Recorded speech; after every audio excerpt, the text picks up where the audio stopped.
भागनाड़ी में गैस की अदम दस्तयाबी के बायस आवाम को शदीद मुश्किलात का सामना है।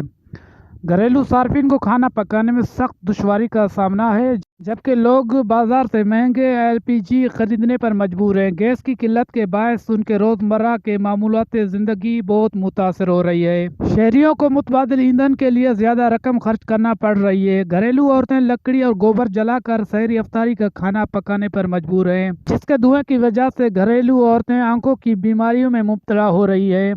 गैस की अदम दस्तयाबी के सबब एलपीजी के नरखों में भी इजाफा हो गया है।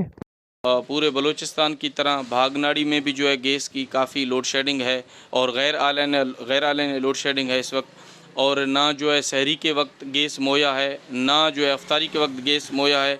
और जो घरेलू ख़वातीन हैं वो गैस ना होने की वजह से जो मुतबादिल ईंधन है वो इस्तेमाल कर रहे हैं, जिसकी वजह से कई तरह के जो है वो बीमारियाँ जो है फैल रही हैं।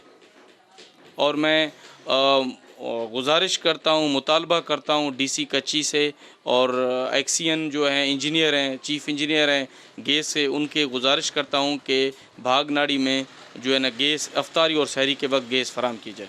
अवामी हलकों ने आला हुकाम से मुतालबा किया है कि वो इस संगीन मसले का फौरी नोटिस लेकर गैस की फराहमी को बहाल करे, ताकि शहरियों को दरपेश मसाइल कम हो सके।